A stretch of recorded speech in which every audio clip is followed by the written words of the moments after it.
พูดถึงคำว่าโตธรรมะอันสูงสุดนี่ก็คือต้องคนที่สิปล่อยว่างจริงๆต้องบ่มีเหตุผลใช่ป่ะล่ะ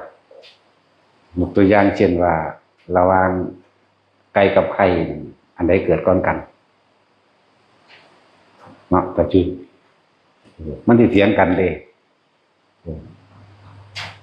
แต่ว่าไก่เกิดก่อนไก่เป็นผู้ไข่ออกเอาแต่ไข่เนี่ยมันก็ออกมันก็แตกมันก็เป็นไก่ตัวกับว่าเด้แต่ละสำหรับคน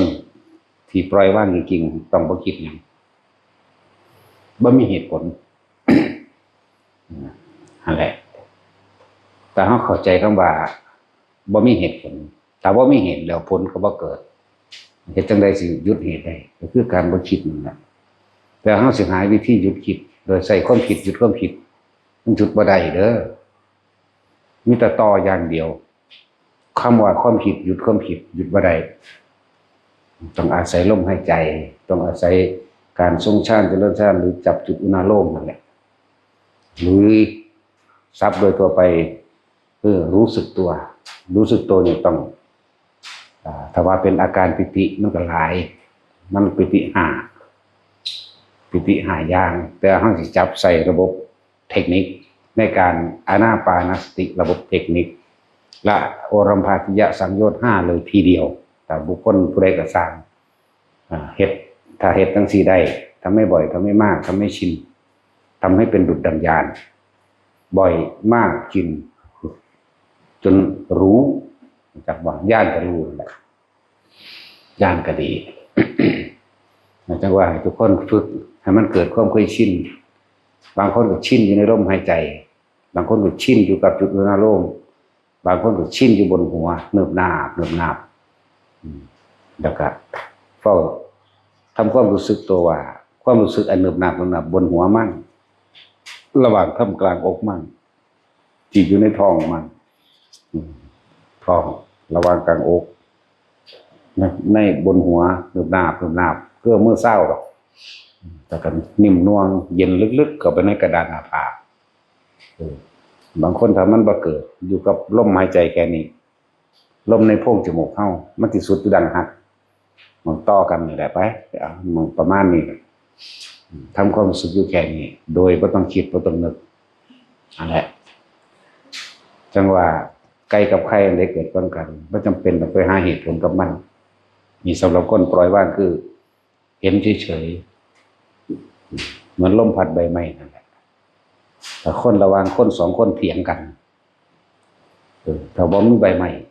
ก็บ่มีลมมาพัดก็บ่เกิดเสียงถ้าลมบ่พัดเสียงก็บ่เกิดเถียงกันเนาะแค่เฮาเห็นซื่อๆบ่ต้องนำเข้ามาคิดจบแล้วเด้คำว่าดับสัญญาดับแบบใดที่สัญญาเวทยิตะนิโรธนี่เป็นจังไดสัญญานี่ละเอียดยิ่งกว่าสังขารแปลว่าความคิดสัญญาละเอียดกว่าความคิดเพราะว่าทุกความคิดมาจากสัญญาความจำต้นไม้สีเขียวเฮาบ่ว่าก็ได้ตาเฮาเห็นเฮารู้ว่าต้นไม้สีเขียวต้นประดู่ต้นแดงคนผู้หญิงผู้ชายผู้เฒ่าผู้หนุ่มเฮาก็รู้โลดเพราะสัญญามันบอกแต่ว่าถ้าเฮาคิดปรุงแต่งต่อเด้คนนี้งามนั่นราคาความพอใจเกิดเด้มันจังว่าเนาะคนนี้สิร้ายความบ่พอใจเด้มันสิร้ายทางบ่แม่นไปด่าเขาดอกแต่มันรู้ในตนเองนะสมัยเห็นจังได๋คำว่าสัญญาเวทิจะนิโรธสัญญาคือความจำได้หมายรู้ต่างๆกับอารมณ์ความรู้สึกหลายๆอย่างที่มันมีอยู่ในเฮาเองความรู้สึกทางตาผัสสะทางตาเนาะความรู้สึกทางหูความรู้สึกทางลิ้นจมูกกายและรวมลงตรงที่ความรู้สึกทางใจเรียกว่าวิญญาณก็ว่าวิญญาณใจกับสัญญาชัดๆนี่แหละที่ยังมีอารมณ์อยู่จักบ่ล่ะสัญญาที่ยังมีอารมณ์ในความพอใจถ้ามันมีความพอใจความไม่พอใจก็อยู่นำกันเลื่อมกันอยู่ได้หั่นสังว่าเฮ็ดจังได๋เฮาสิดับสัญญาได้หยุดสัญญาได้เหมือนกับไก่กับไข่นั่นแหละ แต่เห็นไข่แต่เห็นไก่บ่คิดปรุงแต่งต่อเวทนาเกิดบ่ได้ความรู้สึกในความพอใจและบ่พอใจนั่นแหละเวทนาเกิดบ่ได้มันก็นิโรธตัวท่านแม่นบ่ครับเห็นปุ๊บบ่ต้องคิดบ่ต้องนึกบ่ต้องไปหาเหตุผลใดๆทั้งสิ้นหยุดแล้วอันนี้คือภาษาสื่อออกโดยสมมุติให้ทุกคนได้รู้นั่นแหละให้ทุกคนได้เข้าใจถ้าว่าอาศัยสมมุติมาเว้าเป็นแบบนี้ว่าแบบนี้มันก็บ่เข้าใจกันก็เลยต้องเว้าสำหรับคนที่ ทรงฌานไปแล้วนะแม้เพียงแค่ปฐมฌานเจโตสมาธิก็ว่าเจโตวิมุตติก็ว่าเด้อถ้าคนอยู่ในความรู้สึกในอุณาโลมนี่ก็ช่างลมหายใจก็ช่างกลางหัวก็ช่างสังเกตตนเองดูในขณะที่มันไม่คิดความรู้สึกพอใจและไม่พอใจเกิดไม่ได้พบดับ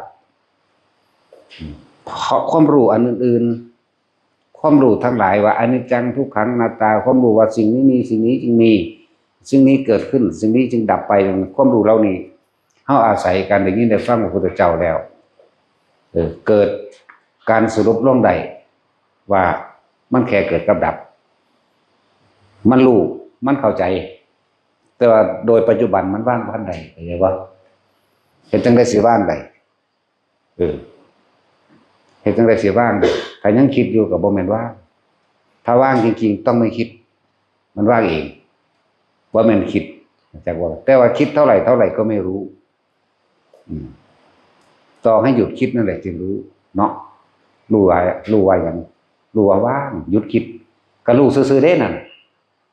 นั่นแหละคิดเท่าไหร่ก็ไม่รู้นั่นแหละตรงนี้ว่าอีกซ้ำแต่ก็ต้องอาศัยความคิดนั่นแหละถึงรู้วิธีทางมันเรียกว่าล่ะอ๋อแบบนี้เฮาคิดเฮาสรุปลงตัวได้สรุปแล้วลงตัวได้ต้องเฮ็ดจังซี่นี่แหละจึงเรียกว่าก็อาศัยความคิดจึงรู้วิธีทางมัน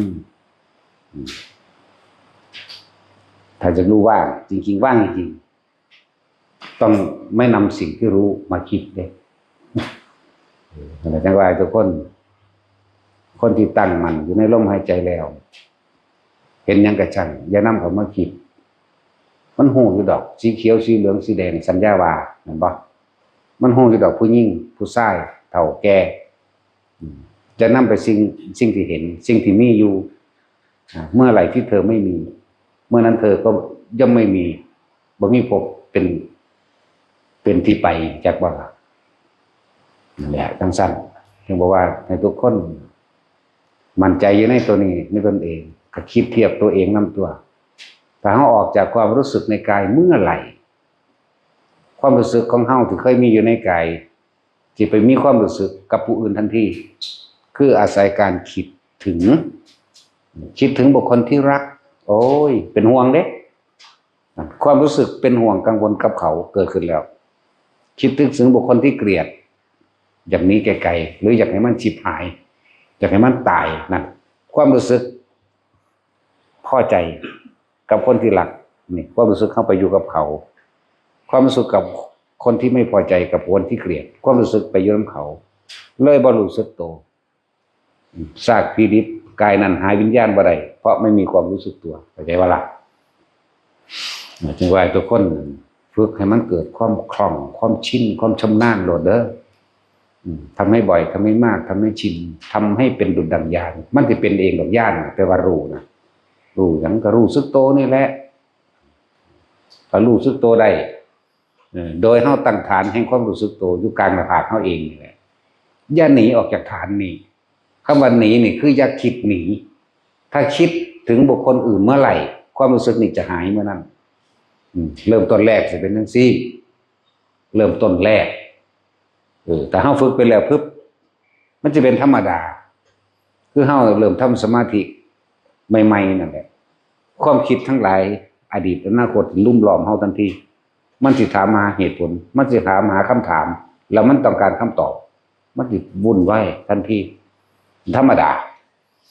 เป็นธรรมดาแหละแต่ว่าเฮาต้องฝึก อยู่ซื่อๆมันบ่บรรลุเลยดอกมันก็ฝึกมาพอแห้งแล้ว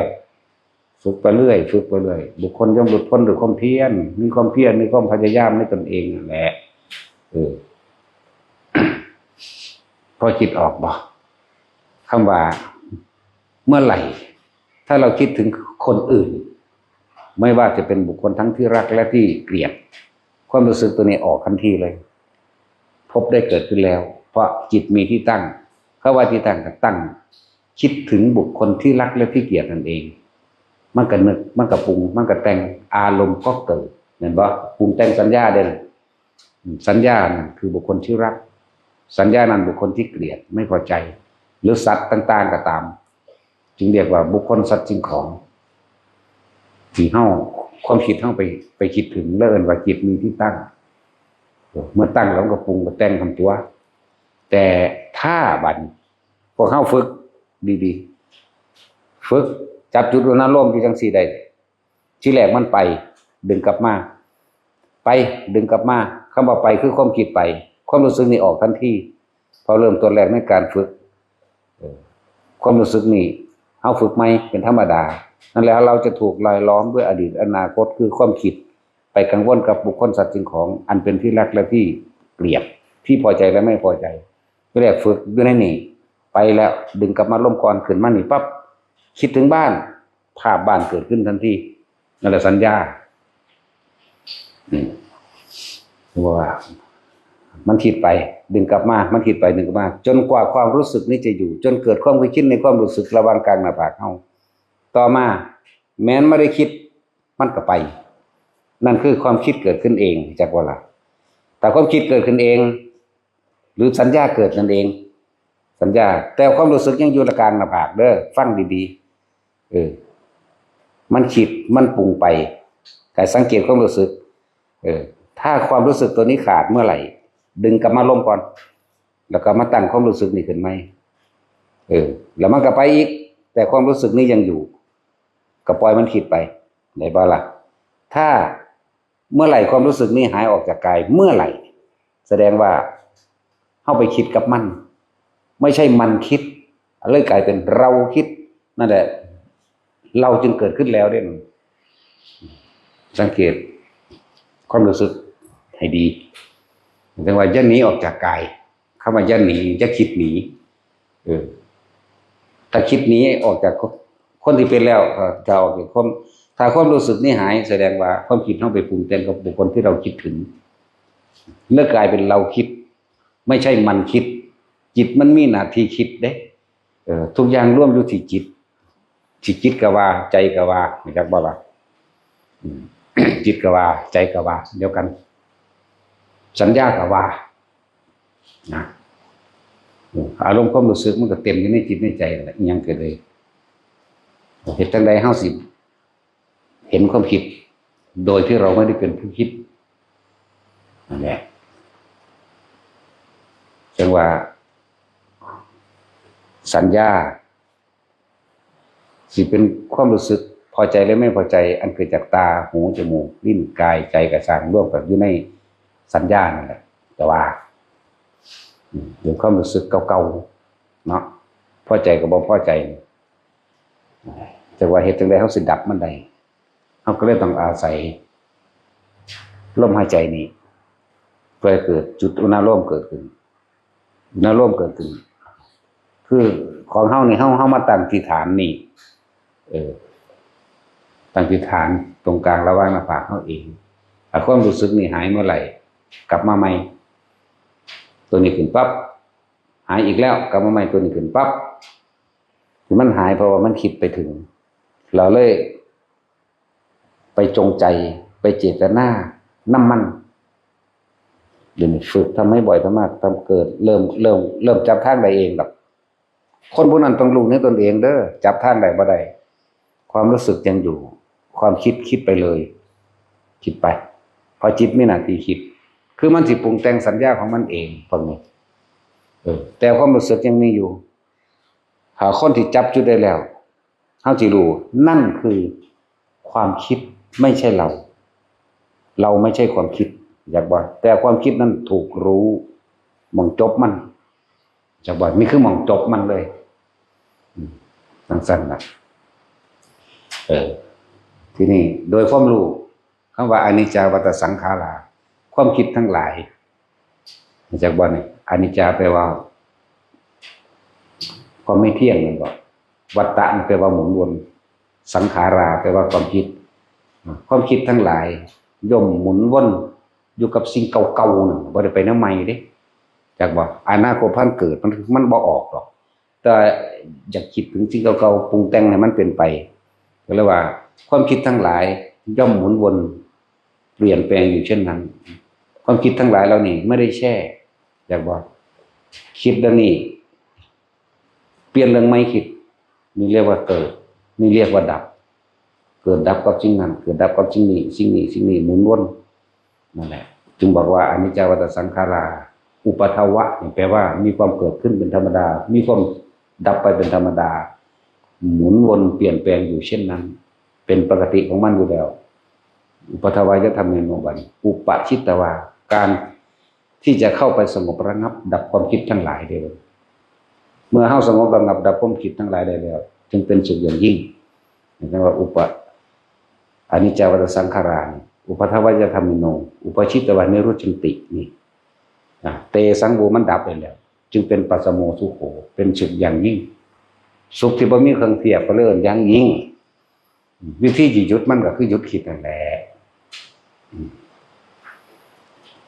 จึงบอกว่าแต่ละคนจะหนีออกจากกายเวทนาจิตเวทนากายร่วมกันเป็นหนึ่งคือรู้สึกตัวอยู่ในความรู้สึกตัวเดียวและเมื่อมันตั้งมั่นดีแล้วขึ้นที่แรกมันเป็นอุปจาระเกิดดับตั้งมั่นมั่งไม่ตั้งมั่นมั่งเลื่อนอุปจาระสมาธิอุปะแปลว่าอุบัติขึ้นข้องขวางอุบัติทำให้คล้อยตามสิ่งภายนอกปัจจุบันที่แรกเป็นธรรมดาบัดนี้ถ้าเฮาฝึกทำให้บ่อยทำให้มากทำให้ชินจนเข้าใจมันว่าสิ่งต่างๆที่เฮาหูเฮาเห็นที่มันปรากฏขึ้นมาบ่ว่าจะเป็นนิมิตอย่างต่างๆก็ช่างมีความเกิดเป็นธรรมดาบ่แช่อยู่จังซั่นเพียงแค่เนี่ยสิ่งเดียวนั่นนะว่านิมิตรูปบุคคลสัตว์สิ่งของนิมิตเสียงนิมิตกลิ่นนิมิตรสยังก็แล้วแต่มันจะเกิดหมุนดับที่นี่ถ้าเฮาบ่ค่อยตามมันเอาความรู้สึกนี่ประกันตัวเองในใจวันนี้มันเลยกลับมาเป็นอัปปนาสมาธิจิตตั้งมั่นไม่หวั่นไหวกับสิ่งทั้งหลายทั้งปวงที่เกิดขึ้นนั่นแหละคำว่าสัญญาเวทิตะนิโรธใช่บ่ละบาดบ่แม่นว่าเฮาสิเป็นนั่งหลับตาสิไปเข้าบ่แม่นเขาว่าสัญญาเวทยิตะนิโรธสมาบัติก็อย่างหนึ่งเด้อแต่สัญญาเวทยิตะนิโรธมันดับตลอดเป็นเข้าฌานแต่เป็นพระอรหันต์เขาพระอนาคามีเขาสุดธรรมดาเฮานี่แหละฌานธรรมดานี่แหละสิฌาน4หรืออรูปฌาน4ก็ฌานมันมันฌานธรรมดานี่แหละแต่ว่าเป็นผู้ละสังโยชน์ได้แล้วเขาซื่อเขาฌานคือเฮาเขาธรรมดานี่แหละแต่เฮาเขาแม่นเฮาบ่ละอิหยังได้ก็สร้างบาดนี่แต่คนที่มันเข้าฌาน4ได้แล้วมันก็เป็นเจโตสมาธิหรือว่าเจโตวิมุตติได้เพราะว่าช่วงนั้นความคิดบ่ทำงานหยุดอย่างเดียวแบบมันนิ่งคือเฮาเผลอเข้าไปจัก2ชั่วโมงเฮาสิออกมาแล้วเฮาสิมีความรู้สึกใหม่ว่าเหมือนกับนั่งนาทีเดียวลักษณะนั้นนั่นแหละมันหยุดเวลาอดีตก็ไม่คิดถึงอนาคตก็ไม่ไปเห็นบ่นี่จบแต่ว่านั่นน่ะคือเอามาเทียบให้ฟังก็คือว่าคือคนนอนหลับเฮาอาจจะนอนหลับไปเสือกเดียวแต่บางที่มันแบบเป็นชั่วโมงแต่ความรู้สึกว่าคือเสือกเดียวอันนี้คือเทียบเพราะให้เกิดเข้าความเข้าใจง่ายซื่อดอกนั่นแหละแต่ตัวเฮาเน้นย้ำคือเห็นอยู่แต่ไม่นำเข้ามาคิดได้ยินอยู่แต่ไม่นำเข้ามาคิดเสียงยังก็แล้วแต่ได้กลิ่นอยู่แต่ไม่นำเข้ามาคิดแต่ก็รู้อยู่ได้แหละว่ากินอย่างหอมก็รู้เหม็นก็รู้เนาะแต่ในสิ่งที่รู้นั้นมันก็ถูกรู้แล้วแต่เราไม่นำเข้ามาคิดถ้าเราบ่นำเข้ามาคิดค ความรู้สึกพอใจกับไม่พอใจเกิดขึ้นได้บ่ไม่ได้นี่เลยจึงว่าหยุดคิดปรุงแต่งแสวงหาในความอยากได้ก็อยากเป็นหยุดที่กิริยาของจิตวิธีหยุดกันนี่แหละก็บอกกูเดี๋ยวนี้แหละบอกว่าทุกคนเด้อเพียงแค่ปฐมฌานได้แล้วคำว่านิวรณ์ห้านิวรณ์ห้ามันตัดของมันเองหรอกไม่ต้องไปกังวลอย่างกับมันหรอกนิวรณ์ก็แปลว่ากังวลในหายากนี่แหละแต่ผู้ใดทำไม่บ่อยทำไม่มากทำไม่ชินเขาเข้าใจดีแล้วล่ะอันนี้จังทุกขังอนัตตาเข้าใจดีแล้วทุกอย่างเกิดทุกอย่างดับเขาเข้าใจดีแล้วในอริยสัจสี่เขาก็เข้าใจดีแล้วในมรรคมีองค์แปดแต่เหตุจังใดเขาสิหยุดความคิดเท่าใดกันก็เลยมานี่มาอยู่แค่นี้มันสรุปได้แล้วมันว่าคำว่าความรู้นี่ปัญญาแปลว่าความรอบรู้ในกองสังขารตามความจริงว่าสิ่งทั้งหลายทั้งปวงมีความเกิดขึ้นเป็นธรรมมีความดับเป็นธรรมดาเขารู้อยู่นี่เขาสรุปได้เนาะเหมือนกับว่าทุกคนเกิดมาทั้งตายเบิดนั่นแหละแต่ว่าก่อนที่ตายมันสิอยู่ปัจจุบันได้บ่นี่เนาะนี่แหละจึงว่าให้ทุกคนทำให้บ่อยทำให้มากทำให้ชินอยู่กับนี่แหละกระดานหน้าผากเขาเองมันเป็นเครื่องอยู่ได้นี่เป็นเครื่องอยู่ในความรู้สึกโตอยู่ในกายเพื่อว่าให้ไปชินตามธรรมดาคนมันชินไปในทางต่ำอยู่แล้วว่าถ้าเขาบอกอย่างมันอยากสอนรู้สอนเห็นน้ำเขาแล้วมันก็อยากไปยืนยันตัดสินว่าผิดว่าถูกว่าดีว่าเลวว่าบุญว่าบาปว่าควรมันจะไปเด้มันจะสอดหลอดไปเลยเด้นั่นคือความเคยชินของมันบัดเดี๋ยวเราฝึกอยู่ตัวนี้จนชินไผก็สร้างที่บอกว่าตายในลมหายใจพวกเจ้าบ่มาเกิดดอกจิตเจ้าบ่มีที่ตั้งอยากว่าความคิดของเจ้าบ่แล่นไปหาสัญญาบ่ไปหาลูกหาผัวหาเมียบ่แล่นไปหาทรัพย์สมบัติบ่แล่นไปหาสิ่งของบ่แล่นไปหาไห้หน้าบ่แล่นไปหารถบ่แล่นไปหาเงินมันบ่ไปตั้งนำเงินนำรถมันบ่ไปคิดถึงอยู่กับลมอย่างเดียวเข้าออกบางคนได้อรหันต์ในขณะที่สิ้นชีวิตนั้นบ่ได้อรหันต์กับอนาคามีก็เป็นผู้บ่มีความยินดีพอใจในอันใดอีกแล้วมันคลุ้มอยู่อันเดียวเหลือแต่นิพพานปานนั้นไม่ปานนั้นแล้วก็สร้างหัวมันหน้าเนาะมันมาเกิดกับตัวอย่างว่าเน้น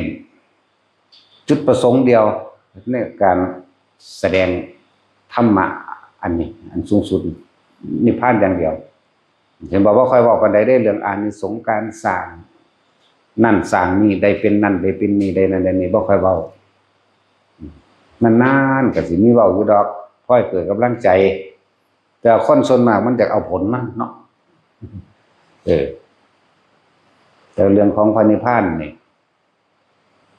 ต้องยุติเหตุมันสั่งจึงบอกว่าเฮาสร้างเหตุซะเหตุคือลมหายใจเหตุคือความรู้สึกโต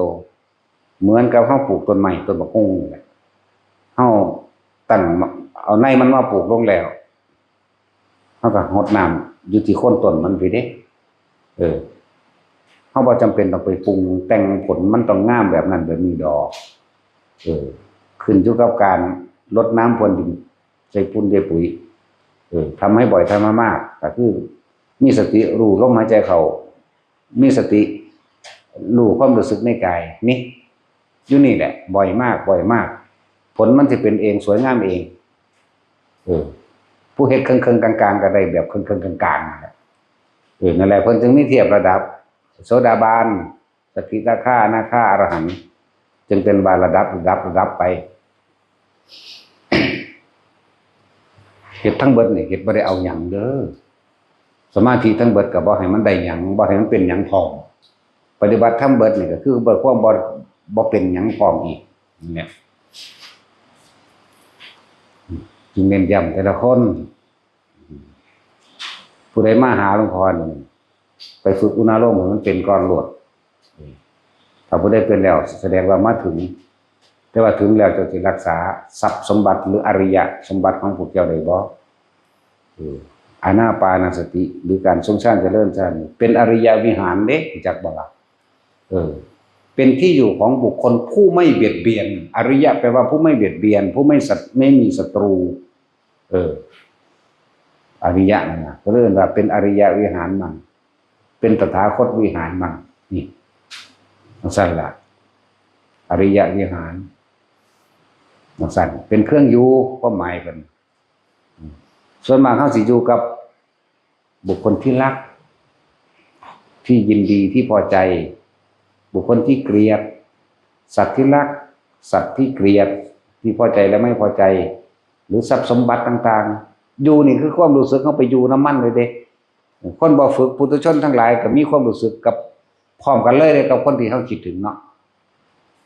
จังสั่นล่ะปุถุมันก็ต่ำไปกว่าที่พอบ่ได้ฝึกนั่นแหละอริยชนก็มาจากปุถุชนนั่นแหละเพราะอาศัยธรรมะอาศัยสิ่งที่เป็นถ่ายทอดออกมาตามข้อเป็นจริงอาศัยพระพุทธเจ้าอาศัยคำสอนพระพุทธเจ้าเป็นทางเดินเป็นทางกระทำตามหรือว่าเน้นแต่ละคนเด้อพวกเจ้าสิมีความรู้มากทั้งใดก็ช่างพวกเจ้าต้องละทั้งเบิดเลยความรู้ทั้งหลายเพราะความรู้ทั้งหลายเป็นสัญญาพวกเจ้าสิปรุงแต่งให้เป็นแบบนั้นแบบนี้เป็นอนาคตไปละสั้นคำว่าสติก็คือความรู้สึกโตคำว่าปัจจุบันก็อยู่ในความรู้สึกโตบางคนก็รู้อยู่กับลมบางคนก็รู้อยู่กับอุณหภูมิบางคนก็รู้อยู่ในกลางหัวนั่นแหละนิ่มๆนวลๆเหมือนนาบคือเอามือเศร้าหัวนี่นะแม้อย่างอื่นจะเกิดขึ้นแทรกก็ให้รู้เฉยๆบ่ต้องไปหาเหตุผลกับมันเด้อจะไปว่าเกิดขึ้นจากหยังบ่ต้องไปหาคำถามเพื่อจะเอาคำตอบจากว่าถ้าจะปล่อยวางต้องไม่มีเหตุผลอย่าไปหาคำถามอย่าไปหาคำตอบของสั้นอันนี้ว่าอาการคนที่นิ่มๆน้องๆอยู่กลางหน้าผากได้แล้วบางที่เขานั่งอยู่ก็มีร่างกายโยกซ้ายขวาบางที่ก็หน้าหลังใส่ความรู้สึกหยุดได้เลยแต่ว่าจะออกจากนี่จะออกจากกลางหน้าผากกับของเองแหละบางทีมีแสงนั้นแสงนี้เกิดขึ้นก็จะออกคือจะนำแสงนั้นมาคิดเห็นเฉยๆแต่ใช้ความรู้สึกนี้เป็นตัวประกันตัวเองเห็นแต่ไม่นำเข้ามาคิดนี่เสียงสีเขียวมันก็รู้ว่าสัญญาว่าสีเขียวว่าสีแดงว่าสีประกายว่าสีม่วงว่าสีครามว่าสีเหลืองว่าขาวนวลแบบใดมันรู้แต่ว่าบ่นำเข้ามาคิดว่าเกิดขึ้นจากอะไรเป็นใครมายังไงบ่ต้องไปคิดว่าเป็นเทพเทวดาอินทร์พรหมบ่ต้องไปคิดว่าเป็นพญานาคบ่ต้องไปคิดหยังทั้งสิ้นเลยเห็นเฉยๆเนี่ยถึงบอกว่าทุกคนอยู่ในความรู้สึกนี่เป็นตัวรับประกันตัวเองอย่าออกจากกายออกหมายถึงคิดออกแต่ออกถ้าเฮาคิดออกโดยเจตนาเมื่อไหร่ตัวนี้หายทันทีนี่เด้อคือคำว่าอุปจาระอย่างหนึ่งหมายถึงว่าสิ่งที่อุบัติขึ้นเกิดขึ้นทำให้หวั่นไหวแต่เฮานิ่งถ้าเฮาจับจุดมันได้แล้วมันก็บ่หวั่นไหวเองทั้งที่มีอยู่เห็นอยู่บางที่เป็นเทวดาลอยมานี่ทั้งหลายแล้วนี่ถ้าสิร่วมกันในหมวดหมู่ของสื่อปิติทั้งห้าการเห็นต่างๆนิมิตต่างๆเรียกว่าโอกันติกาปิติส่วนคำว่าการเห็นต่างๆอันเป็นภาพอันเป็นแม้กระทั่งรู้สึกได้กลิ่นได้เสียงได้สัมผัสรู้สึกทางกายขนลุกบูบวาบมันแต่ขนลุกเอิ้นว่าขุททกาปิติเกิดขนลุกสู่ซ่าเป็นบัดโตขนขิ้งลุกบูบวาบบางที่มันตั้งทั้งล้างขึ้นเป็นแผงเลยเด้คือหญ้าค่าเกิดขึ้นหนึมหย่มขึ้นใส่หัวเฮาเลยเด้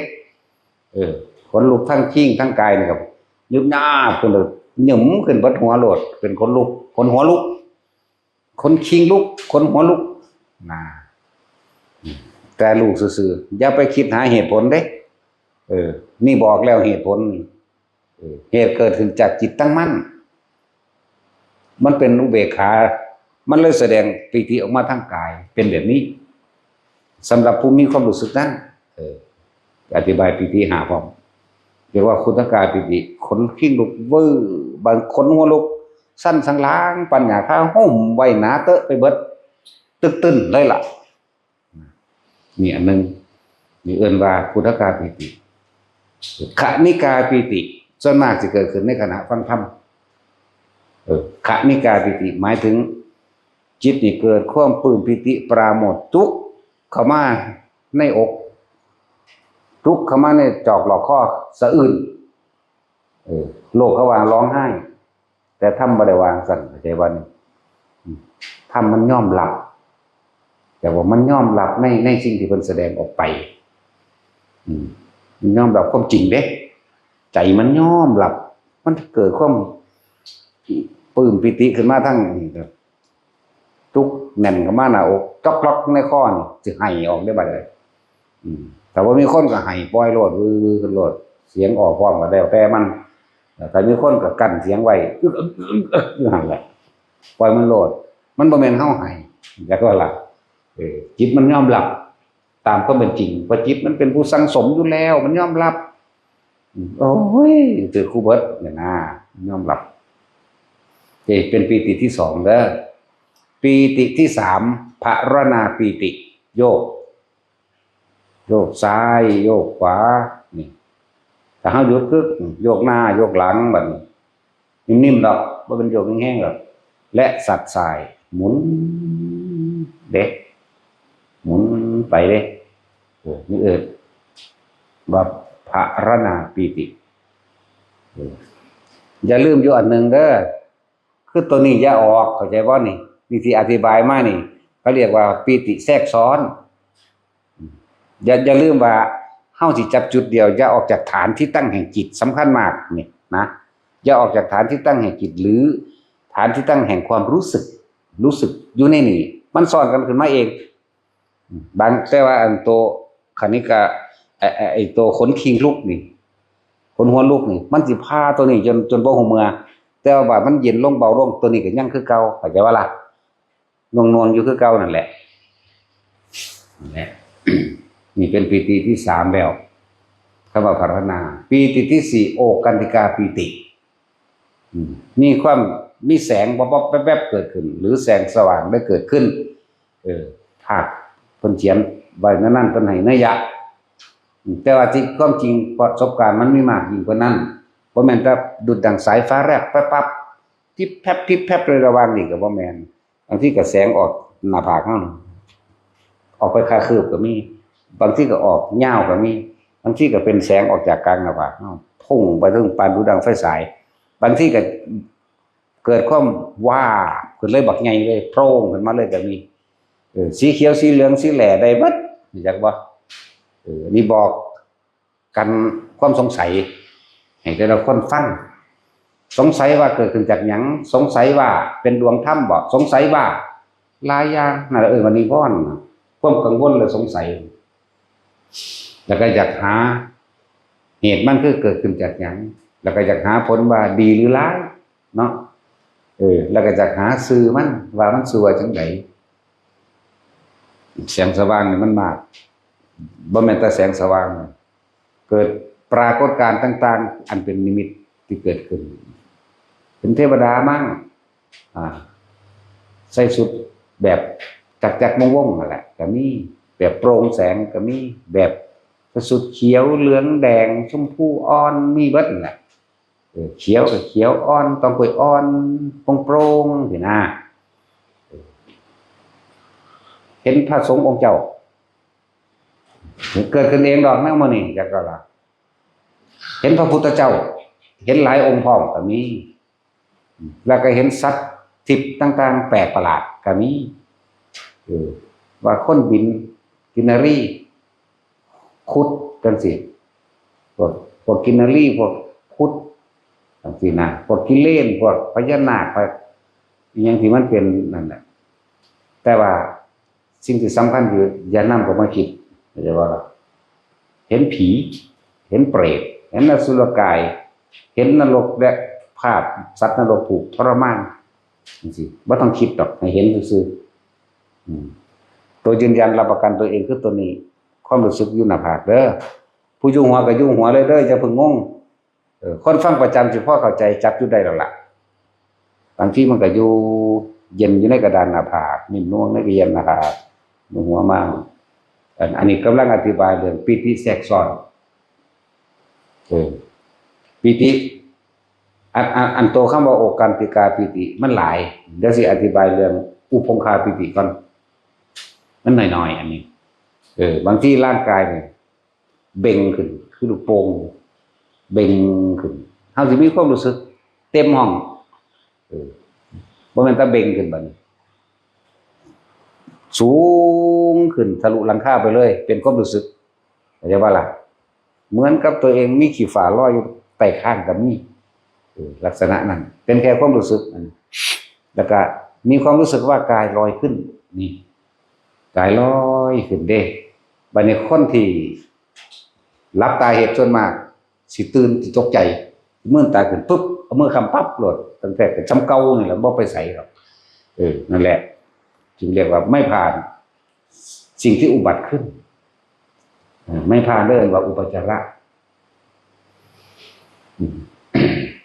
แต่ผู้ผ่านแล้วมันก็บ่มีปัญหาเพราะว่ามันบ่นำของมันจิตมันก็อยู่เหมือนเดิมมันแหละจึงเรียกว่าจิตตั้งมั่นว่ามันก็มีความตั้งมั่นใน3ระดับพุ่นเนาะที่เขาเจ้ามาเทียบไว้คณิกะสมาธิอุปจารสมาธิอัปปนาสมาธิเห็นบ่คณิกะนี่สงบชั่วขณะชั่วขณะไปแล้วแล้วก็อุปจาระหมายถึงสงบไปแล้วเกิดนิมิตต่างๆหรือปิติอะไรต่างๆแทรกแต่ว่าเฮายังนำเขามาคิดมาหาเหตุหาผลของมันอยู่แล้วเอิ้นว่าอุปจาระส่วนอัปปนาสมาธิผ่านอุปจาระทั้งเบิดมันยังสิเกิดขึ้นกับฉันกูไม่หนีออกจากฐานเรื่องว่าจิตตั้งมั่นอันหาประมาณไม่ได้แล้วก็มีการอาศัยปัญญาของพระพุทธเจ้าเข้ามาแทรกซ้อนในพวกเฮาเฮาได้ความรู้แล้วว่าอนิจจังทุกขังอนัตตาเฮาได้ความรู้ว่าทุกข์สมุทัยนิโรธมรรคเฮาได้หลายๆอย่างจนสรุปลงได้แล้วก็ดับเนี่ยมันก็เลยตั้งมั่นอยู่กับความรู้สึกเดียวนี่เอิ้นว่าอัปปนาสมาธิจิตตั้งมั่นอันหาประมาณไม่ได้เพราะว่าเฮาบ่หวั่นไหวแม้เอิ้นว่าอัปปนาสมาธิคนละอย่างกันเด้กับอัปปนาฌานจักบ่ล่ะอันนั้นมันการเข้าก็เลยบางทีก็เลยเทียบเอาว่าตอนที่เฮาเข้านั้นเฮาก็มีสติอยู่ในความว่างแต่ว่าซึ่งนั้นว่างจากบ่มีหยังรู้จักบ่ว่างแบบบ่มีหยังเด้ถ้าเฮาเอาความว่างแบบบ่มีหยังนั้นมาใส่ความว่างทั้งที่มีอยู่บัดนี้ว่างทั้งที่มีอยู่ถ้าเปรียบเทียบเป็นอารมณ์เดียวกันได้แล้วได้เป็นสิ่งเดียวกันได้แล้วทุกเกิดบ่ได้พบเกิดบ่ได้ตากละคำว่าว่างทั้งที่มีอยู่คือตาเห็นอยู่แต่ไม่นำเข้ามาคิดถ้าบ่คิดแต่มันสิหยังเข้ามาในคอควรใจเฮาได้เลยมันบ่มีตัวจึงบอกว่าว่างทั้งที่มีอยู่ว่างทั้งที่เห็นอยู่ว่างทั้งที่มีกลิ่นได้กลิ่นรูปรสกลิ่นเสียงสัมผัสทางกายความรู้สึกทางกายเกิดแต่ว่าความคิดมันบ่คิดบ่นึกเพราะว่าเฮามาตั้งมั่นไว้ในจุดเดียวแล้วจึงให้ทุกคนว่าทำให้บ่อยทำให้มากบ่อยมากมันก็ชินชามันก็รู้ของมันเองตัวรู้จับจุดมันได้แล้วก็รู้มันหลายรู้อยู่รู้สึกตัวก็ว่ารู้ทันความคิดก็ว่าเห็นบ่ล่ะนั่นแหละคำว่าญาณก็เลยญาณแปลว่ารู้นั่นแหละทำให้บ่อยทำให้มากทำให้ชินทำให้เป็นดุจดั่งญาณญาณก็แปลว่ารู้ญาณะแปลว่ารู้แบบนี้ไม่ได้รู้อยู่เฉยๆอยากไปรู้เฉยๆรู้ว่านั่นคนสัตว์สิ่งของรู้ว่านั่นคือกลิ่นกินนั่นกินนี่ก็รู้อยู่ได้ล่ะรู้ว่านั่นคือแสงนั่นแสงนี่นั่นแต่ว่าไม่นำเข้ามาคิดในสิ่งที่รู้ทั้งหลายเราดันเลยถูกรู้เฉยๆอย่างสัตว์ถูกรู้ถูกเห็นเขาคิดว่านึกว่าปรุงว่าแต่งไปผู้ใดเฮ็ดจังซี่ได้ก็เป็นพระอรหันต์ทั้งตัวเนาะทุกคนมันมีความหลุดพ้นชั่วขณะอยู่แล้วแต่ว่าเฮาหังบ่อาจสามารถจับจุดมันอยู่ได้ซื่อๆเป็นธรรมดาแหละเฮาต้องฝึกนิพพานชั่วขณะจักบ่ล่ะ นิเพธิกะหรือว่ายังหลักสื่อบาลีมันอะไร บ่ค่อยเว้าปานใดมันเลยอยากลืมเนาะนิเพธิกะวิคัมปนะว่านิพพานชั่วขณะคือมันว่างจากสิ่งที่มีอยู่เด่นแต่ว่ามันรักษาบ่ได้นานแม้ชั่วขณะ 2-3 วินาทีกับนิพพานชั่วขณะถ้าก็อาศัยตัวนี้แหละเป็นเครื่องต่อไปเรื่อยๆฝึกไปเรื่อยฝึกไปเรื่อยเห็นตั้งแต่ก็ตายหน้าไปก็เลยเบิดอยู่นี่แหละแม่นเบิดอยู่นี่ก็ตายเบิดหน้าเบิดโลกเนาะนี่แหละให้ฝึกถ้าเฮาบ่ฝึกถ้าเฮาบ่ฝนตนเองถ้าเฮาบ่เฮ็ดไผสิมาเฮ็ดให้เฮาเลยมันบ่มีผู้ใดมาหลุดพ้นให้เฮาเด้เจ้าสิทำกรรมเลวทรามชั่วซามาเพียงใดก็สร้างยกเว้นไว้แต่อนันตริยกรรมหลุดพ้นได้เบิดฆ่าคนมาเป็นแสนคนก็สร้างแท่งลูกมาเป็นพันคนก็สร้างบ่ถึงปานนั้นดอกยังเก่งก็5-6เนาะเจ้าสิเฮ็ดสารพัดเบิดทุกอย่างมากก็ตามว่าแต่บ่แม่นอนันตริยกรรมทุกคนสามารถหลุดพ้นได้จะยกตัวอย่างคือองค์คุลิมานเนาะถ้าว่าคิดมันก็ถึงเรื่องอดีตคือหั่นบ่หยุดอดีตได้บ่คิดต่อปรุงแต่งต่อในสัญญาว่าล่ะเพิ่นบ่คิดปรุงแต่งต่อได้ล่ะเพิ่นเข้าใจแล้วอ๋อเราหยุดแล้วพระพุทธเจ้าว่าเราหยุดการเบียดเบียนทำลายเพิ่นก็หยุดคือกันโอ้แสดงว่าเฮาก็ต้องหยุดการเบียดเบียนทำลายข้าพเจ้าเป็นคนบาปสำนึกเพิ่นมีเห็นบ่ก็ยังรู้สึกตัวว่าเจ้าของเป็นคนบาปก็เปลี่ยนแปลงได้เด้บัดนั่นล่ะมันเปลี่ยนแปลงได้เฮ็ดจังไดเนี่ยมันก็สอนอานาปานสตินี่ให้กันก็ดีนั่นแหละจังซั่นสันตติอมาทางบ่เฮ็ดหยังตัวคือบรรลุอรหันต์บุญฆ่าคนมาแสนกว่าบ่ล่ะธรรมดาแสนกว่าอีหลีเด้ชนะพระราชาประทานนางสนมให้ผู้หนึ่ง16 ปีโอ้ยถ้าเขาสิเว้าแบบนั้นนะโอ้เฒ่าใหญ่เด็กเนี่ยเด็กน้อยมันก็สะอ่อนเป็นธรรมดาแหละเนาะ40 กว่าปีได้ตอนนั้นหมายถึงสันตติอมาตย์40 กว่าปีผู้หนึ่ง16เอา46 ปีเนี่ยมันก็เกินกันเท่าไรปีเนาะ30มันก็สะอ่อนทั่วบัดนี้เฮาก็ว่ายังเหนียวใส่บอลอยู่ซ้ำนั่นผู้สาวเฮาต้องรุ่น50เนาะตัดสินอย่ามาเว้าเจ้าหั่นน่ะเด็กน้อยม.1ขี่รถมอเตอร์ไซค์ไปของเฮายังเหม็นเหนียวมันอยู่สะแบงไปใส่เขาก็โอ้รู้จักหยังจังซั่นแหล้วนั่นแหละเพิ่นก็ยังสามารถบรรลุได้บ่เห็นว่าสิปฏิบัติหยังเด้อล่ะแม่นบ่ล่ะสันตติอมาตย์ฟังคำพระพุทธเจ้า4 คำนึงเด้อล่ะแต่ชื่อบ่ได้หรอกคำเนาะชื่อบ่ได้ฆ่าคนมาเป็นแสนกลับมาพระราชาฉลองให้กินเหล้าเมายาเห็นบ่กินเหล้าเมายาสุรานารีครบเบิดผิดเบิดทุกแนวถ้าเว้าเรื่องผิดเรื่องศีลนี่ถ้าเว้าเรื่องผิดเบิดเมียก็มีอยู่แล้วยังไปเอาผู้อื่นอีกเนาะเห็นบ่ล่ะถ้าเว้าเรื่องผิดเบิดก็สิมีคุยโว้อวดไปพร้อมเป็นได้กูเป็นได้ยอดบ่นั่นล่ะมีเบิดนั่นล่ะผิดเบิดผู้สาวน้อยเพิ่นใจพี่บัดนี้คือเพิ่นเศร้าหมองนำผู้สาวอยู่เด้เพิ่นบ่ได้คิดถึงว่าเพิ่นฆ่าคนมาเด้อเพิ่นมาคิดเสียดายอีน้อยๆอยู่เด้นั่นแหละแต่ตอนเช้าในมื้อที่7ตอนเช้าในมื้อนั้นทั้งเมาเหล้านั่งทั้งข้อสร้างเอียงสะเลงเองแต่ว่าเห็นพระพุทธเจ้าย่างมากับพระอานนท์จักบ่ล่ะยกมือไหว้ซื่อๆนั่นล่ะเป็นเหมือนกับสัญญามันพาไหว้ซื่อๆนั่นล่ะไหว้ไปก็คิดถึงอีน้อยๆสิกลับมาไหว้อีน้อยๆตายสิเศร้าเสียใจยังไงพุทธเจ้ายิ้มพระอานนท์ถามธรรมดาคนบ่ได้ยิ้มง่ายๆเด้เรียกว่ายิ้มแบบมีเล็บให้นั่นแหละยิ้มที่มุมปากพระอานนท์ถามว่ามันหยังคือเป็นแนวนี้สันตติอมาตย์ที่บรรลุอรหันต์มื้อนี้พระอานนท์ก็งงตัวบรรลุจังได๋ฆ่าคนมาบักเป็นแสนแถมซ้ำมันเมาเหล้าที่เราเมายาเฮ็ดผิดมัดก็บ่เรื่องผิดสิบรรลุได้จังได๋ตัวนั้นบ่าย 3ก็แล่นไปหาเพิ่นนี่บ่ล่ะเสียใจหลายว่านางอันนี้ตาย คิดหอดอีกหน่อยที่พระพุทธเจ้าไปเทศน์4 ค่ำบรรลุอรหันต์แล้วก็ตายซ้ำบ่มีอุปนิสัยได้บวชนั่นแหละนั่นก็มีอีกอย่างหนึ่งถ้าเป็นเรื่องเอาเรื่องผู้หญิงมันบางคนฆ่าผัวแล้วไปบวชก็มีเด้นั่งหยังละผัวมันเคยเป็นโจรคนไปไทยเอาผัวไปไทยเอาโจรมาเป็นผัวเจ้านิสัยสันดานโจรนั่นตัวเมียแต่งประดับประดานั่นนี่สิไปเยี่ยมญาติหรือสิไป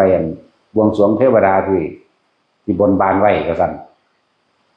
เขาแต่งประดับประดาขึ้นไปทั้งภูเขาหมองหน้าผาแห่งหนึ่งสักดาบอกหยุดนะนี่คือการปล้นนะปล้นจังไดกับเมียเจ้าของไหมจังไดยังก็เอาน้ำเขาโลกก็ได้แต่มันของเจ้าของไปแล้วก็นิสัยสันดานโจรแต่ว่านั่งนี่เราสังเกตสายตาเราเข้าใจโอ้จังไดชีวิตนี่ทุกอย่างก็มอบให้ทันทีแล้วมีความสุขเต็มที่แล้วพอแล้วแต่ว่าจะขอบูชาทันทีด้วยการล่ำถวายล่ำมีกับตายใจที่ก็เอาล่ำบ่ล่ำจังไดมึงก็ต้องตายแบบกูฟันข้อมึงก็กักถึงปนเอาทรัพย์สมบัติในตัวมึงนั่นคือว่าสันดานโจรสันดานคนพาลโจรพาลล่ำไปเลยที่เผื่อถีบตกเหวตายซ้ำก็แล้วบ่กล้ากลับบ้านบัดนี้หนีไปอยู่ในน้ำภิกษุณีบวชบรรลุอรหันต์ซ้ำแน่นี่ก็ฆ่าคนไปกระตักตัวนี้เลยเนาะนั่นแหละแต่พวกแท่งลูกหลายๆบัดนี้นั่งอัมพาปารีบัดถ้าเฮาอ่านในอย่างในซีรีส์หนังนั่งอัมพาปารีนั่นบ่ที่เพิ่นนั่นเห็นพระพุทธเจ้าเฮาตอนว่าท่านตรัสรู้เพิ่นส่วนไปอยู่นำแต่พระพุทธเจ้าเพิ่นฮู้อยู่ดอกแต่พูดถึงเรื่องแท่งลูกแท่งบักหลายคนอยู่ดอกเรื่องแท่งแน่ก็ยังเฮ็ดจังซั่นได้ขายโตเนาะถ้าสิเว้าเรื่องผัวมันจักผัวล่ะผู้ใดมานอนนำมันก็เป็นผัวเบิดตัวบ่ล่ะถ้าสิเว้าเรื่องผิดศีลคือผิดเบิดตัวไปเว้าเรื่องผิดจังซั่นแล้วพระพุทธเจ้าเทศนาให้ฟังคือว่าบรรลุอนาคามีพุ่นเนาะแน่จังซั่นแล้วหลายอย่างแม้กระทั่งนางสิริมาทำลายนางอุตราของนางอุตราสงเคราะห์ให้หลายอย่างเข้าพระพุทธเจ้าคือว่าบรรลุโสดาบันเนาะแน่ก็นี่เว้าเรื่องถึงโสเภณีหญิงงามเมืองหรือโสเภณีอาชีพบางอย่างก็เป็นเกิดโดยกรรมดอกแต่เฮาเว้าเรื่องผิดมันก็ผิดแต่เฮาบ่นำเข้ามาแล้วคิดมันนึกต่อมันก็บ่ผิดดอกมันซั่นแล้วนั่นแหละที่เราเรื่องประกอบกันในธรรมบทก็ให้มีให้มากให้ก็เกิดกำลังใจคนเฮาถ้าบ่นึกถึงอดีตอนาคตก็เกิดบ่ได้ถ้าคิดถึงว่ามันผิดมันก็ผิดฝังใจอยู่จังซั่นแต่ว่าถ้าบ่คิดมันก็บ่มีความผิดเกิดขึ้นจากบ่ล่ะแต่ว่านันตริกรรมบ่เป็นจังซั่นเด้อเจ้านั่งสมาธินี่บ่สงบจิตบ่รวมลงได้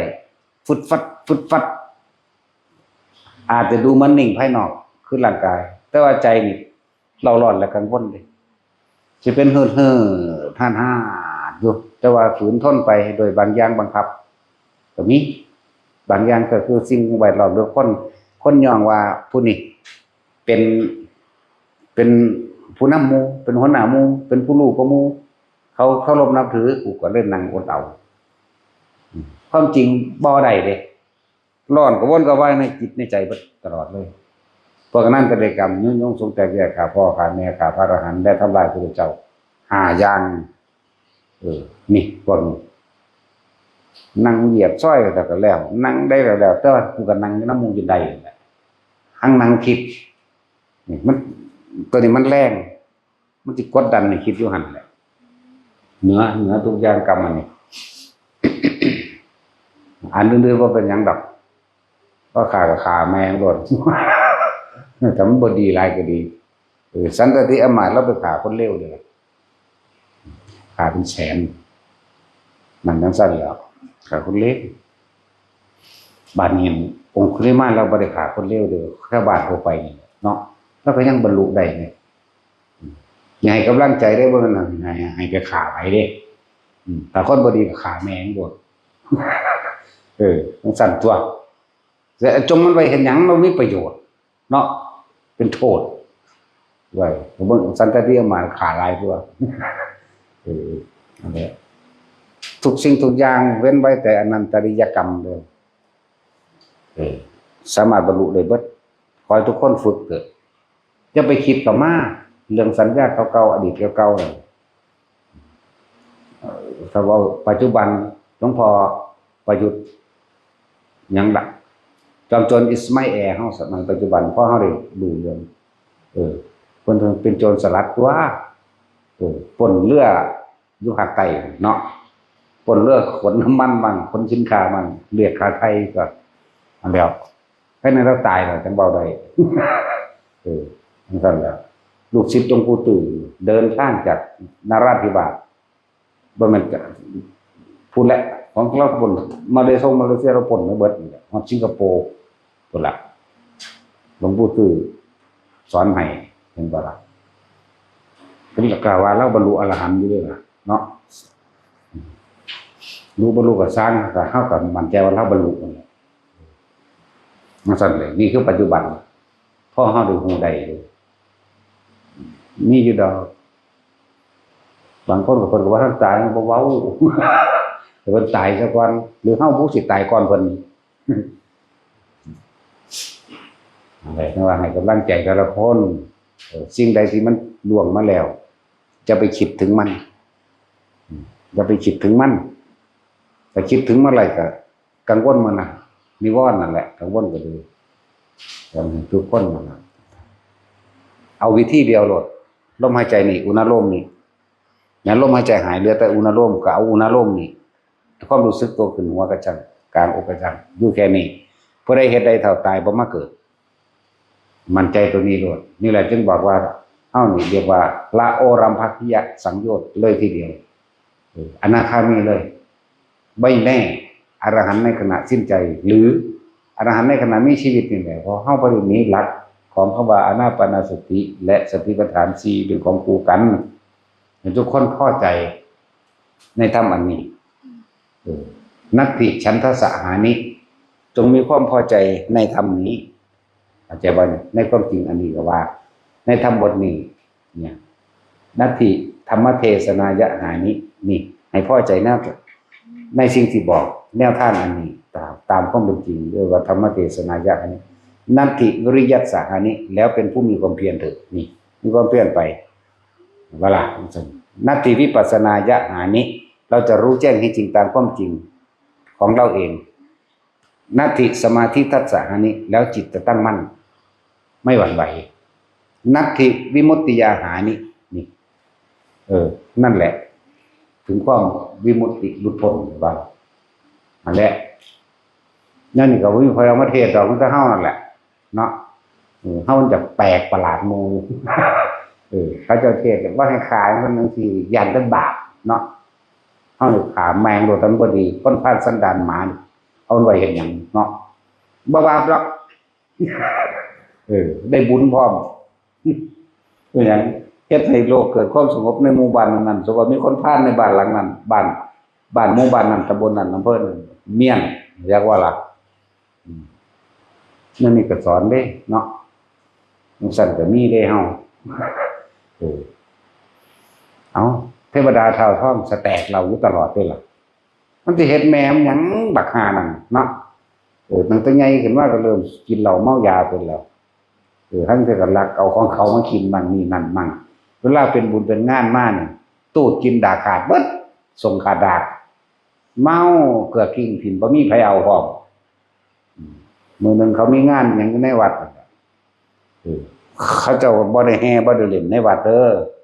อันนี้เว้าเรื่องสมัยพระพุทธเจ้ากัสสปะพระพุทธกัสสปะพอถ้าเขาเจ้าเล่นสนุกสนานนอกบ้านนอกวัดได้เรียบร้อยแล้วก็เจ้าก็วางอุปกรณ์เครื่องสนุกสนานต่างๆเดินทางกับวัดบักหาเทวดาเต่าทองมันบ่ไปฟังธรรมดอกมันเบิดมวลมันนี่ดอกกู เซ่สดเซ่สายไปผมไปข้ามห้วยนิดหน่อยน้ำเพียงหัวเข่าเลยแหละเรื่องเคยงแหละมันน็อกบัดนี้คุณไปนอนเอเลดอยู่ฟังคุณภิกษุ30 องค์เดินทางมากกับสิมารวมงานนะงานพุทธเจ้าในวัดนั่นแหละนั่นสั้นแหละเขาเจ้าก็บอกเคยมากเขาได้ถามโอ้นั่นถึงมีโยมนอนอยู่คนนึงนั่นก็เลยแบบขย่าโตโยมจักทางไปวัดพระพุทธกัสสปะจะบอกมันแล้วตีนสี่แต่บอกมันเอาตีนบอกทางไหมเอาตีนบอกทางสัญลักษณ์ว่าไปทางโน้นเห็ดโปรตีนแง่ๆแดกๆไปนั่นนะทั้งคุณหลักมันบอกว่าอะไรแต่ความรู้สึกมันจำภาพพระพุทธเจ้าจากว่าละตอนมันเลี้ยวเข้าไปในทางมันเดียวเห็นพระพุทธเจ้านั่งอยู่โอ้ยกมลดอกคูแต่ว่าภาพมันนั่งนี่อยู่ถ้ามีคนสะกิดขึ้นอย่างว่าคือมีภาพเราสะกิดขึ้นมันได้เอาตีนสี่ไปยิงภายในความคิดของมันแต่ไปเห็นพระองค์นั้นพระพุทธเจ้าเสือกใจขาดตายพอดีเลยไปเป็นเทวดาพนาบักฮานี่เดี๋ยวนี้มันก็เป็นได้โอ้ยบักผีมึงไปเห็นอย่างจักยางเสือกเป็นเทวดาตัวท้องมันเน่าเหล่าเลยนั่นถ้ามันเฮาเบิ่งธรรมดาแล้วก็โอ้ยตกนรกแน่เนาะแต่วันบ่แน่ที่จิตสุดท้ายของมันไปคิดถึงพระพุทธเจ้าเสือกวายุสพันสัตว์ดาวดึงเสยบักฮาแล้วมีนางฟ้าเป็นบริวาร700คนเด้มึงเฮ็ดแม่มึงหยังเดี๋ยวนี้มันก็นั่งอยู่นี่แหละปรากฏมากูก็ด่ามึงแหละสั่นแหละเทวดาเขาพ้องแต่ของบางนี้อย่างแน่นอนกันอย่างเด้อแต่ว่าเบิดบุญมามึงก็ตายมันลงนรกแน่ถ้ามึงบ่ต่อสัมพอมาต่อแหละอย่าก็ละมันมาต่อเด้มันมาต่อคือมันฟังนำก็ไปบินนะไปควรเลยมันก็ย่านตกนรกคือกันบัดเป็นจังซี่ก็กันย่านตอนเป็นคนมันบ่ย่านบักฮานเนาะได้เทวดาเท้าทองอย่างสั่นแหละมันบ่แน่จักอย่างดอกถ้าบ่แม่นอนันตริยกรรมเด้อแล้วอีกผู้นึงมันไปแล้วลืมชื่ออีกแล้วล่ะโจรนั่นน่ะยังบ่อันที่3 ปีสุดท้ายไปเข้าวัดนะมันชื่อวันใดเนาะแต่ว่าบรรลุอันโสดาบันเฉยมั้ยยังก่อนยังละดูสื่อละตัวนี้บรรลุโสดาบันข้างบนเด้ตอนอยู่เป็นมนุษย์บ่ได้แต่ว่าไปสวดมนต์ทำวัดน้ำมูลไปทุกวันพระอยู่เด้บัดจิตสุดท้ายบัดสุดท้ายกันนึกถึงบทสวดมนต์ก็เกิดเป็นเทวดาเฉยอย่างน้อที่พระพุทธเจ้าเพิ่นไปแสดงธรรมอภิธรรม7คัมภีร์ให้แม่เพิ่นฟังแหละผู้นี้แหละอาสนะเหี่ยวแห้งทั้งที่เกิดความเศร้ามองแล้วโอ้ยตายกูจะตกนรกแล้วเบิดอายุแล้วหมู่ที่เป็นเทวดาเดียวกันแล้วแบบไปขอพึ่งพระพุทธเจ้าที่นะในบทอุณหิสาวิชัยนี่เนาะนั่นแหละเฮ้ยจะว่าซื้อแมงได้ดอกได้ไงคือว่าคิดบ่ออกพระโสดาบันเด้อก็เป็นโสดาบันเด้นั่นแหละผู้นั้นแหละนักสื่อวางใบบัตรมาบอกมันก็บอกออกแล้วผู้นั้นแหละทุกอย่างบ่แท้นอนดอกสัตว์เดรัจฉานแท้ๆแต่ยังไปเป็นเทวดาได้มันขึ้นอยู่กับจิตสุดท้ายเด้อโคสกะเทพบุตรหมาคักๆด้วยกันนะโคสกะเนี่ยมาจากคำว่าโฆษณาแต่ว่าตอนไปเป็นเทวดาแล้วโคสกะบุคคลผู้โฆษณาแลนบอกชาวบ้านชาวเมืองใส่บาตรเด้อพระมาแล้วใส่บาตรเด้อพระมาแล้วแลนไปเฮาเฮือนนั่นแลนไปเฮาเฮือนนี่พระมาแล้วใส่บาตรเด้อเตรียมของใส่บาตรเด้อเฮ็ดอยู่จังซั่น 3-4 เดือนพอดีเพิ่นสิไปจำพรรษาอยู่ภูเขาคันธมาศเพิ่นก็บอกหลวงพ่อบ่ได้อยู่แล้วเด้อหลวงพ่อสิไปจำพรรษามันให้คิดฮอดติตายเกิดดาวดึงเฉยเลิศชื่อว่าโคสกะผู้ทำอย่างไรพวกคนโฆษณาทำให้เกิดเสียงกังวานก็ว่าไปเรียกว่าสักส่วนคนมาทำบุญโดยการโฆษณาหมาอันนั้นเทวดาหมาเป็นเทวดานี่เห็นบ่ล่ะเมริกาเป็นเทวดาโก กบฟังพระตะกี้สวดพระเจ้าทำวัดเนี่ยมาแล่นอย่างไงประมาณ4 โมงจังซี่ละ4 โมงเขาเพิ่นก็ทำวัดไปล่ะพอดีกบก็ขึ้นมาฟังเสมอนั่นแหละอยู่หิมห้วยพวกเขาคนไล่งัวที่เลี้ยงงัวที่เห็นกบมาฟังนั่นมันอยากมันพลาดโอกาสมันรับตาไว้กบนี่รับตาไว้มึงไม่เห็นกูดอกอยากว่าล่ะก็ไม่เห็นต้นรับตาไว้เนาะคนมันเห็นแล้วก็มันฟังทำไปมันเขาตีหัวปั้วมีความรู้สึกเสียววาบนิดหน่อยอย่าไปเกิดเป็นเทวดาทั้งสี่แหละพอเขาค้นแท้ๆมันจะไปเป็นสัตว์นรกที่บ้านเนาะเห็นว่าล่ะหรือจะเลื่อยนรกไปอีกก็รู้ละแบบนั้นนี่ก็มีอยู่ทานข้าว500มั่งมีอยู่อย่าอายหมาเด้บอกให้อย่าอายสัตว์เด้นี่พูดส่วนหนึ่งแต่ว่ามีน้อยมากเด้อต้องอาศัยจำภาพจำเสียงพวกสัตว์ทั้งหลายนั่นอาศัยจำภาพจำเสียงแม้ปลาดุกก็ฟังพระคนสวดกุศลาฟังไปน้ำเลือดพอดีค้นหาปลาสมสัตว์ตายซ้ำไปเกิดเป็นเทวดาแต่มาเกิดในพุทธกาลนี่ก็เป็นเหตุให้สวดกุศลานั่นแหละในงานของนางสิริมาเนาะนั่นแหละในงานของนางสิริมาภิกษุองค์ผู้กษัตริย์อยากซื้อมากนางสิริมานั่นแหละนี่มันก็มีมาแบบนี้ข้างข้าว500ก็มาเกิดเป็นภิกษุ500นี่แต่ว่าโคสกะก็บ่ทันเกิดดอกนี่เป็นเท่าท้องกับบ่ทันเกิดเทวดาเท่าท้องมันเป็นปลายสมัยของไอ้เทวดาเท่าท้องอายุมันยืนมันบ่ทันได้เกิดมันต่ออย่างว่ามันต่อมันฮู้ว่าถ้ากูสิ้นลงเดี๋ยวนี้ถ้ากูบ่ต่อบุญบ่โมทนาบุญนี่อยากว่าล่ะกูลงนรกแน่มึงก็ได้อดเอาตัวบ่ได้บอกมึงสแตกเหล่านั่นล่ะมันได้อดเอาอดมาฟังธรรมอดมาโมทนาหลายๆอย่างแหละมันเลยมีอายุยืนมาเรื่อยๆดีบ่ดีมันอาจจะบรรลุก็ได้บ่เฮ็ดหยังก็สิบรรลุบักหานเนาะจังซั่นแหละพวกเจ้าบางคนที่ยังไปขอน้ำมันอย่างพญานาคเนาะขอน้ำเงาไม้ขอน้ำโพนปวกขอนั่นขอนี่โชคลาภพัฒนาให้เทวดาอินพรหมดลบันดาลเงินดานเฮาดาวากๆนี่นะเนาะแล้วมันคือบ่มาขาเฮาเนาะนี่จะดีใจจักบ่อดสวาไหมเขายอมรับจักบ่ล่ะเขายอมรับเด้เขายอมรับว่าเขาเป็นแบบนั้นจริงๆเขามีแต่ดีใจการด่าหรือการให้พรแบบว่าส่วนตัวบ่คือคนที่บ่จักหยังเด้บ่เหมือนเลยมันก็สร้างแมงแล้วกูเงินหมอลำอีกนั่นสั่นแล้วพูดไม่เพราะว่าเด้มันกูก็จะเป็นชีขาไปเพราะจะไปขับกับไผได้เนาะเป็นอิสระเด้อิสระจากสิ่งทั้งปวงเด้สิบอกให้นั่นแหละเอาสมาทานโอ้เห็นน้ำมูก